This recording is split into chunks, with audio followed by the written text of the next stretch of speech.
할렐루야. 우리 송 목사님 잘하죠? 왜 대답이 시원찮아요? 잘하죠? 네. 점점 더 잘할 줄로 믿습니다. 우리 당회장 목사님 멀리 가 계시는데 복음을 위해서, 생명을 위해서 가 수고하시는데, 여러분 평소보다 더 새벽기도 많이 나오셨죠? 대답 못 하시는 분들은 빠졌구나. 담임 목사님이 이렇게 어디 출타하고 가셨을 때는 그 목사님을 위해서 기도하는 시간을 위해서라도 새벽기도 못 나오던 분들이 나와야 돼요. 그래서 새벽에 더 많은 사람이 모여서 기도해야 됩니다. 내가 이 소리를 어느 권사님에게 했더니 권사님이 우리 교회는 진짜 그래요 그러더라고요. 그 진짜이기를 바랍니다. 아멘. 예, 기도하시겠습니다. 고마우신 아버지 하나님, 오늘도 거룩한 성의를 저희에게 허락하시고 또 하나님 앞에 예배할 수 있는 귀한 시간 허락하여 주셨음을 감사합니다.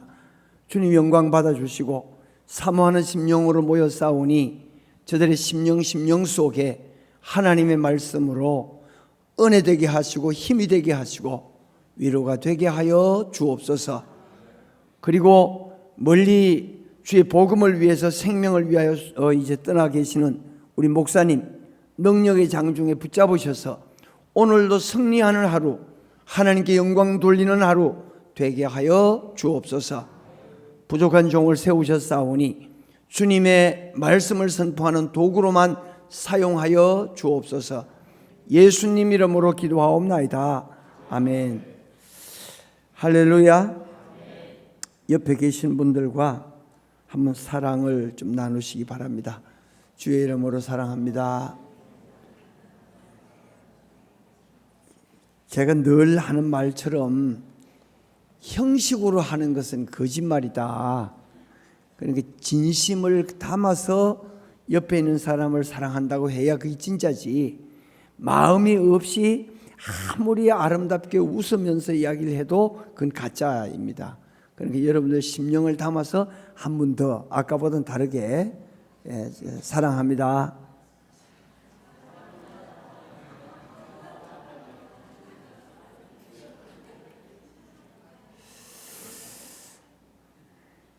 오늘 말씀이 돕는 자의 사명입니다.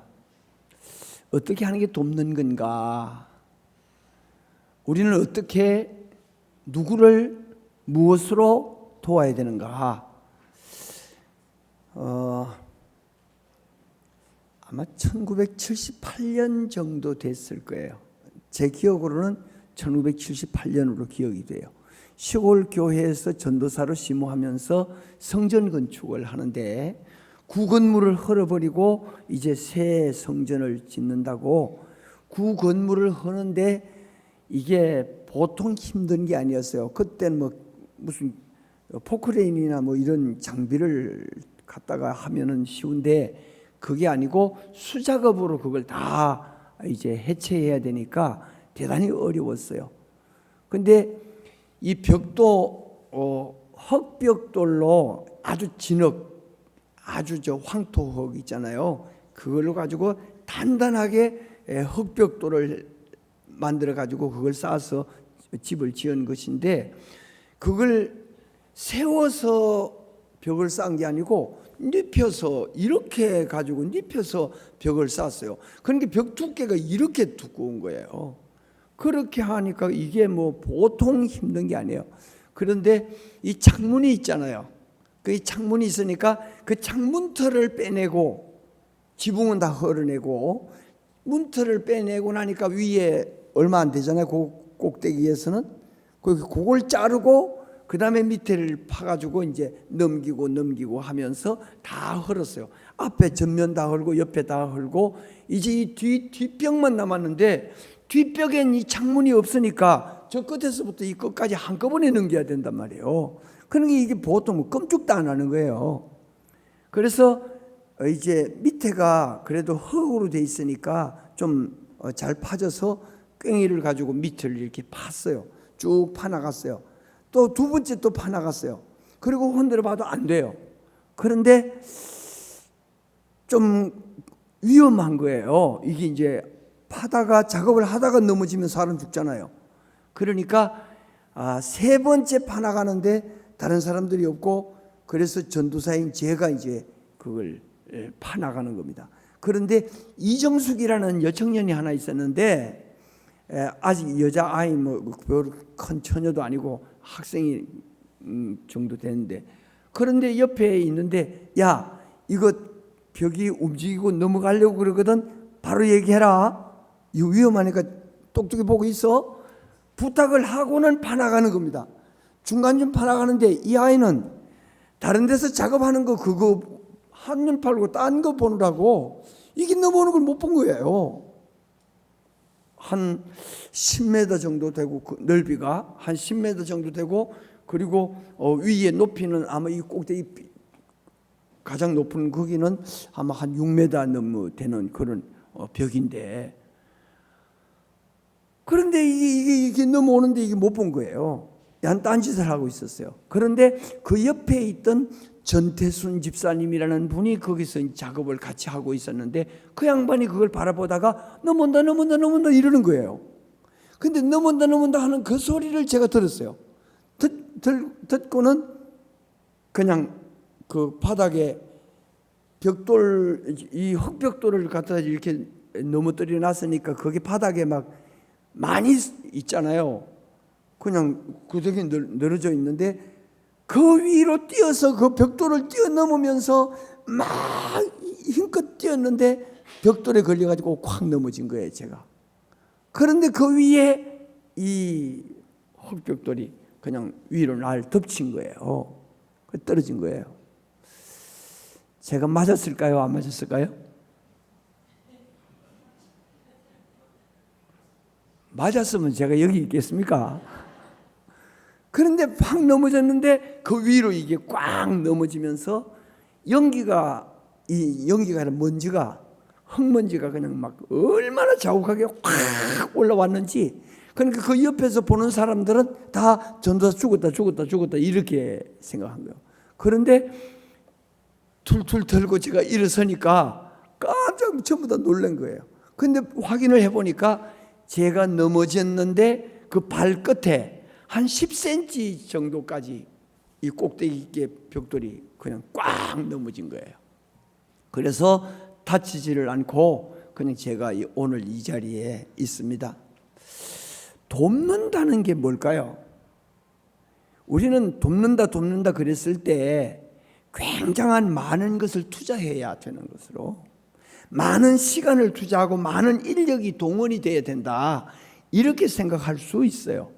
그런데 돕는다는 것은, 사실 진짜 도움이 되는 것은 그렇게 많은 시간과 물자, 많은 사람이, 인력이 동원돼야 되는 것 아니고, 중요한 것은 그에게 어떤 도움이 되느냐, 그게 중요한 거죠. 그 생명을 어떻게 보호하느냐, 그 사람에게 어떤 도움이 되느냐, 이게 중요하잖아요. 만약에 그 전태순 집사라는 분이 넘어간다 하는 그 말 안 했으면, 그 말을 내가 못 들었으면 제가 오늘 이 자리에 없을 겁니다. 바로 우리는 오늘 말씀에서 보면 하나님께서 이렇게 말씀하셔요. 하나님께서 사람이 독처하는 것이 좋지 못하다. 그래서 하나님께서 우리를 창조하실 때 돕는 배필로 창조하셨다고 그렇게 말씀하는 겁니다. 오늘 말씀에서 보면 3장 18절에서 2장 18절에서 뭐라고 말씀하고 계십니까? 사람이 독처하는 것이 좋지 못하니 내가 그를 위하여 돕는 배필을 지으리라. 바로 사람이 혼자 사는 것이 좋지 못하기 때문에 돕는 배필로 우리를 지었다. 다시 말하면 이 말이 무슨 말입니까? 사람이 혼자 사는 것은 어째서 좋지 않게 보였을까요? 외롭기도 하고 힘들기도 하고 위험하기도 하고 또 아름답지 못하다, 이런 뜻이었을 것입니다. 그러므로 사람이 도움이 될 때 바로 하나님이 창조한 창조의 목적대로 쓰임받는 인간이 될 수 있다는 얘기입니다. 그래서 첫째, 우리는 돕는 배필입니다. 우리는 부부간에만 돕는 배필로 생각할 수 있어요. 그런데 사실은 그게 아니고, 하나님이 돕는 배필로 지었다는 것은 모든 사람에게 내가 도움이 돼야 돼요. 그리고 모든 사람이 다 나를 돕는 자로 지음을 받았다는 얘기입니다. 옆에 계시는 분을 한번 바라보세요. 나를 얼마나 돕고 있는지, 또 내가 옆에 있는 사람에게 어떤 도움이 되고 있는지. 하와는 아담에게 돕는 자로 지음을 받았습니다. 다시 말하면 하나님이 보시기에 좋게 하기 위하여 지음을 받았다 하는 얘기예요. 내가 존재함으로 하나님이 보시기에 좋아야 된다는 얘기죠. 내가 존재함으로 하나님이 보시기에 좋아 보이지 않는 것은 하나님의 뜻대로 쓰임을 받지 못하고 있다는 얘기라 하는 얘기입니다. 그런데 하와가 아담을 얼마나 도왔느냐 하는 얘기예요. 어떻게 도움이 됐느냐? 오늘 말씀을 통해서 보면 이 하와는 아담에게 전혀 도움이 되지를 못했습니다. 여러분, 살아가는 동안에 그 아담 하와 때에는 보통 살아가는 수명이 얼마죠? 500여? 900이 넘었잖아요. 다 900세가 넘었어요. 그러니까 900년 동안 살면서 아무것도 도운 일이 없다, 이렇게 말할 수는 없을 거예요. 그렇죠? 그런데 핵심적으로 사건 하나를 여기에서 말씀하고 계시는데, 전혀 아담에게 도움이 되는 것이 아니라 오히려 아담에게 걸림돌이 되고, 아담에게 하와는 바로 죽음의 길로 안내하는 안내자가 됐다, 멸망의 길로 안내하는 안내자가 됐다 하는 얘기입니다. 여러분, 많은 시간을 투자하고 많은 인력을 동원하고 많은 물자를 들여야, 그래야 돕는 것이 아니고, 하나님이 금하신 선악과 이것을 따먹도록 유도한, 그게 바로 하와였다는 얘기죠. 이 사건이 바로 현대에 일어난 사건이라면, 이게 사실 그 내용으로 보면 과일 하나잖아요. 과일 한 개잖아요. 그 과일 한 개를 부부간에 살면서 정원에 있는 과일 한 개를 따먹었느냐 안 먹었느냐 하는 그 말인데, 이것이 신문에 나고 방송에 떠들고, 그래서 매스컴에 막 대스특필에서 특종으로 그렇게 다루어질 사건이었겠어요? 별거 아니잖아요, 사실 내용으로 보면. 그런데 왜 이 일이 그렇게 굉장한 일이 됐습니까? 여러분, 이 과일 한 개 따먹은 것이 뭐가 그렇게 굉장한 일이었느냐 말이죠. 혹시 뱀이 아담을 깨워서 선악과를 따먹도록 했다면, 그때 하와가 도와줄 수 있다면 어떻게 도와줬어야 돼요?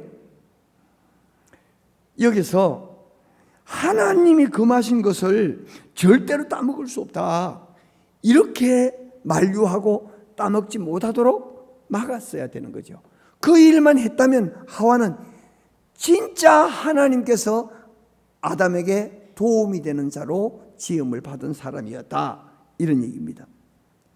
그런데 이 일이 왜 그렇게 인류 역사 속에, 우리 인간 속에 가장 중요한 일로, 큰 일로 우리에게 어필하는 이유는 무엇일까? 다시 말하면 죽음으로 인도했다는 겁니다. 멸망으로 끌어가는 계기가 됐다는 않았다는 얘기입니다. 여기서 첫째로 우리가 기억할 것은 하나님의 말씀을 위반했다는 거예요. 하나님의 말씀을 거역하고 순종하지 않았다는 얘기입니다. 여러분, 그러니까 우리 인간이 살아가는 데 있어서 하나님의 말씀 중심으로 사느냐 살지 못하느냐, 하나님의 말씀을 하나님의 말씀으로 인정하느냐, 하나님의 말씀을 들을 때에 그게 하나님의 말씀으로 믿어지느냐. 여러분은 하나님을 믿는 사람 아닙니까? 대답 안 하셔도 괜찮아요. 그런데 하나님을 믿는 사람인데 하나님의 말씀을 믿습니까? 아멘 하신 분까지도 실제로 내용에서 하나님의 말씀을 하나님의 말씀으로 인정하고 그 말씀대로 살려고 합니까? 이런 거짓말, 이런 위선이 우리 심령 속에 우리 믿음이라고 고백하는 이 고백 속에 있다는 얘기입니다. 이게 문제라는 얘기죠. 신명기 28장 1절부터 6절까지 내용 띄울 수 있으면 좀 띄우세요. 신명기 28장 1절부터 6절까지. 자, 그 말씀 한번 읽어봅시다. 여기 떠 있죠? 예, 여기 모니터에 지금 안 나와요. 자, 떠 있으니까 여러분들이 한번 읽어보세요. 자, 시작.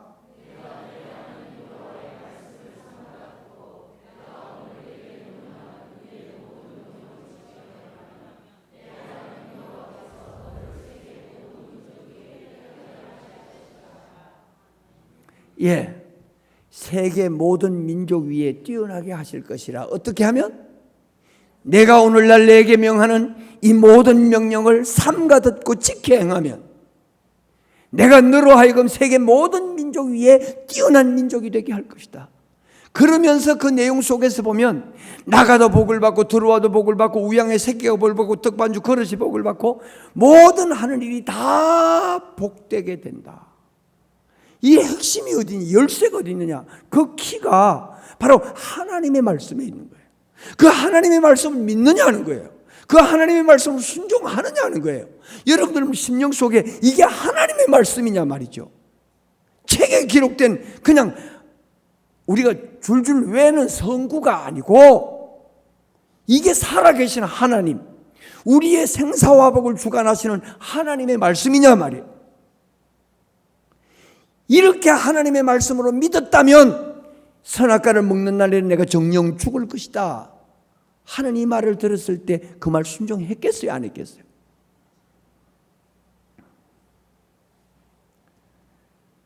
중요한 것은 하나님의 말씀을 바로 하나님의 말씀으로 듣고 순종하느냐 하는 얘기입니다.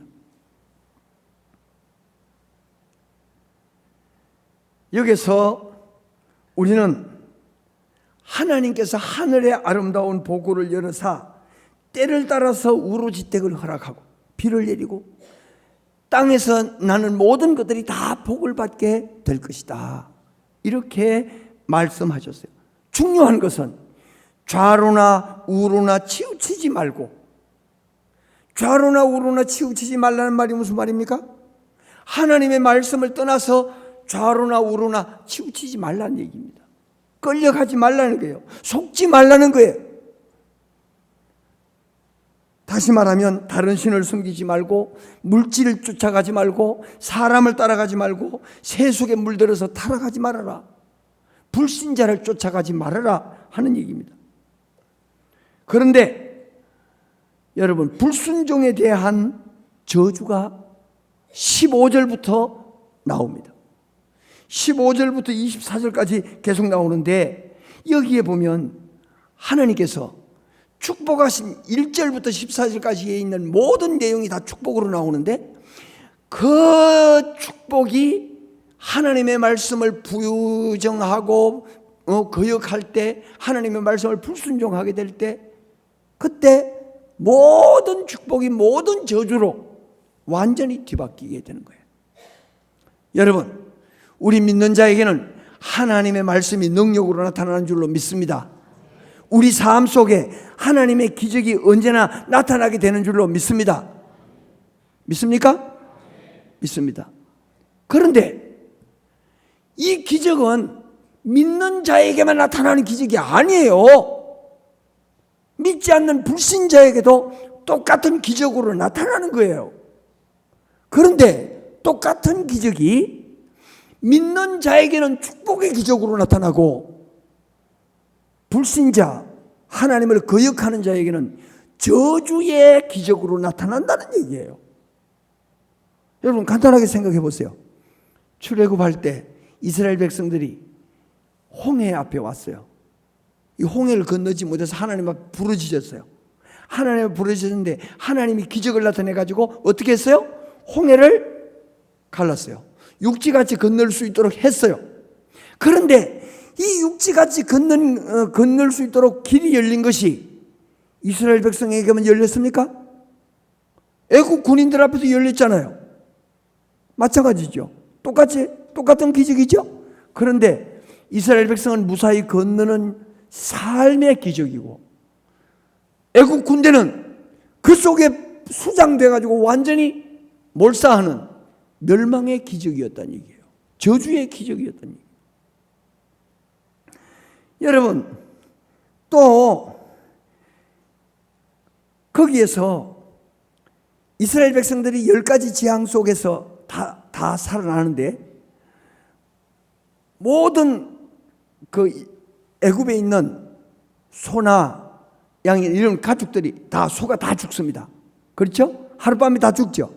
하룻밤에 다 죽는데 이스라엘 백성들은 다 하나도 이스라엘 백성들의 그 소는 한 마리도 안 죽었어요. 이 기적이 나타나자 하룻밤에. 그런데 현재도 그런 사건이 있잖아요.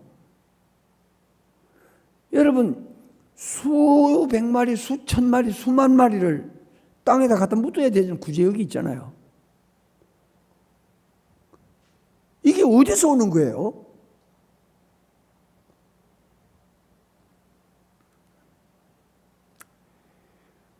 홍해가 갈라지는 이 기적은 누구에게나 다 나타나는 기적인데 하나는 생명의 기적이고 하나는 멸망의 기적이었다. 한 사람에게는 축복의 기적이고 한 사람에게는 저주의 기적이었다 하는 얘기입니다. 여러분 하나님의 말씀을 순종하고 따라갈 때에는 하나님의 놀라운 축복의 기적이 나타나게 되는 줄로 믿습니다. 자, 그런데 여러분 현재 우리 미세먼지 때문에 계속해서 재난 경고 문자가 메시지 오더라고요. 다 봤죠? 그런데 이 미세먼지 문제가 하나님의 말씀에서 경고했습니까? 안 했습니까? 신명기 28장 24절 한번 띄워보세요. 신명기 28장 24절. 자, 한번 읽어봅시다. 시작.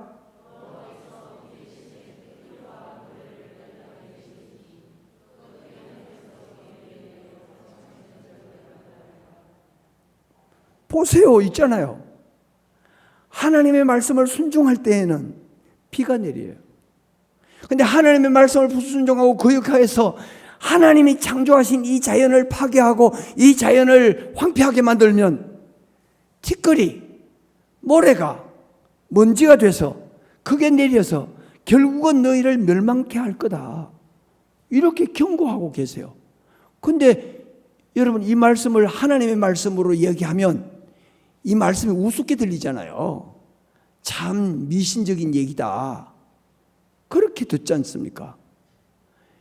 중요한 것은 하나님의 말씀에서 경고되어 있는데도 그 말씀이 하나님의 말씀의 경고로 들리지 않고 믿어지지 않는다는 얘기예요. 여러분, 돕는 배필이라면 저주를 떠나서 복된 길로 갈 수 있도록 안내하고 경고하고 바르게 갈 수 있도록 해주는 것, 이게 바로 돕는 자의 모습이다. 그럼 어떻게 도와야 되느냐? 두 번째로 잘못된 것을 바로잡아야 됩니다. 우리 사람은 하나님의 형상을 닮은 인격자로 지음을 받은 겁니다. 하나님의 말씀을 듣지 않고 뱀의 말에 속아서 선악과를 따먹는 것, 이것은 하나님의 인격자로 지음을 받은 자로서의 바른 자세가 아니었습니다. 창세기 3장 11절에서 내가 너더러 먹지 말라 명한 그 나무 실과를 내가 먹었느냐, 이렇게 하나님이 지적해서 묻습니다. 그때 아담은 뭐라고 대답합니까? 3장 12절에서 하나님이 주셔서 나와 함께 하게 하신 그 여자, 그가 나무 실과를 내게 줌으로 먹었습니다, 이렇게 대답을 했어요. 또 하나님이 묻습니다. 여자에게 13절 상반절에서 여호와 하나님이 여자에게 이르되 내가 어찌하여 이렇게 하였느냐, 그랬더니 13절 하반절에서 그가 뭐라고 대답합니까? 여자가 가로되 뱀이 나를 꿰므로 내가 먹었나이다. 여러분, 아담과 하와가 누구의 형상대로 지음을 받았다고요? 하나님의 형상. 다시 말하면 하나님의 어떤 모습을 닮은 겁니까? 인격을 닮은 거 아닙니까? 하나님의 인격을 닮아 지음을 받았는데 그들이 자기들이 저지러 놓은 실수, 거짓, 자기들의 불순종, 여기에 대해서 한마디도 내가 죄인입니다, 내가 잘못했습니다, 내가 어리석었습니다, 내가 미련했습니다, 내가 잘못했습니다, 회개하거나 잘못을 고백하지 않는다는 얘기입니다. 이 모습이 오늘 우리와 똑같잖아요. 우리도 할 수 있으면 핑계하고 할 수 있으면 변명하죠. 자기 자신의 잘못이라고 고백하지 않습니다. 이건 정치인도 마찬가지고 교육자도 마찬가지고 세상의 사업가도 마찬가지고 모든 사람들이 다 변명과 핑계로 일관합니다. 그런데 하나님을 믿는 사람들은 하나님 앞에 솔직하게 고백할 수 있어야 된다는 얘기입니다. 회개해야 된다는 얘기죠. 불순종의 범죄 후에도 부끄러움도 두려움도 가지고 있으면서도 그걸 솔직하게 고백해서 회개하지 않는다는 것, 이게 바로 여러분 진정으로 하나님 앞에 눈물로 회개하는 그런 모습을 우리가 보여야 된다는 얘기입니다. 그 다음에 그러면 우리는 돕는 자의 사명을 받았는데 도움이 필요한 이웃이 얼마나 많이 있는가 하는 것을 생각해 봐야 합니다. 누가복음 10장 30절로 37절에 보면 여기에서 강도 만난 사람을 돕는 예수님의 비유가 있습니다. 선한 사마리아 사람의 비유입니다. 그런데 이 선한 사마리아 사람을 우리는 아주 동경하고 굉장히 칭찬합니다. 그런데 선한 사마리아 사람이 얼마나 굉장한 일을 했습니까? 그 사람이 한 일이 얼마의 가치가 있어요? 돈으로. 그 사람이 투자한 돈이 얼마입니까? 두렙돈. 아니, 데나리온. 한 데나리온이 하루의 품삯이에요. 그것 가지고 이 사람을 도왔다는 얘기입니다. 그런데 이 사람의 생명을 살리는 일을 했어요.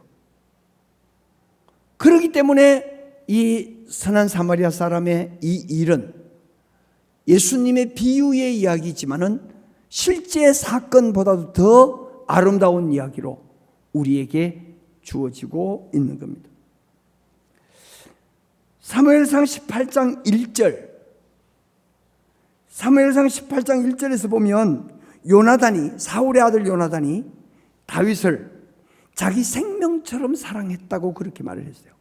그런데 이게 뭐 굉장한 일입니까? 이게 대수특필할 사건이냐 말이요. 그런데 요나단의 사랑은 그 누구도 흉내낼 수 없는 아름다운 사랑으로 나타나고 있습니다. 왜 그렇습니까?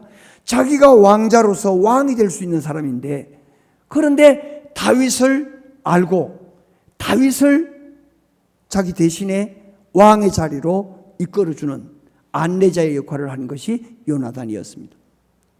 선한 사마리아 사람의 그 행위에 대해서는 왜 그렇게 귀하냐? 생명을 귀하게 여기다.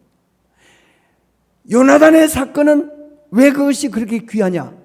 하나님의 뜻을 깨닫고 하나님의 뜻을 쫓았다는 얘기입니다. 결론을 맺습니다. 우리는 돕는 자로 지음을 받았습니다. 어떻게 도와야 하겠습니까? 제일 우리의 삶에 우선되는 기준은 하나님의 말씀이라는 얘기죠. 하나님의 말씀을 따라 살면 여기에 생명이 있고 여기에 은혜가 있고 여기에 축복이 있는 것입니다. 믿음의 이 사람을 도와야 한다는 얘기죠. 하나님의 말씀대로 살기 위해서 애쓰는 사람들, 이 사람들이 하나님의 말씀대로 살아갈 수 있도록 인도해 주는 일, 하나님의 말씀을 바르게 선포할 수 있도록 주의 종들을 돕는 일, 이것이 바로 오늘 우리가 돕는 자의 사명을 감당하는 일이라고 생각을 합니다. 하나님의 말씀을 따라 사는 여러분들 되시기를 바랍니다. 하나님의 말씀을 따라 살 때 생명과 평안이 있고 하나님의 은혜와 축복이 있다는 것을 믿으시면 아멘 하시기 바랍니다. 하나님의 말씀을 따라서 복된 길로 나가는 여러분들 되시기를 주의 이름으로 축원합니다. 사랑이 많으신 여호와 아버지 하나님, 하나님의 말씀을 따라 하나님의 뜻을 쫓아 나가는 저희들 되게 하여 주시고, 이 말씀을 쫓아 나아가면서 모든 사람으로 하여금 하나님의 말씀을 따를 수 있도록, 그래서 이 나라와 민족, 이 백성들이, 우리의 이웃들이 다 하나님의 은혜와 축복으로 나아갈 수 있도록 인도하여 주옵소서. 예수님 이름으로 기도하옵나이다.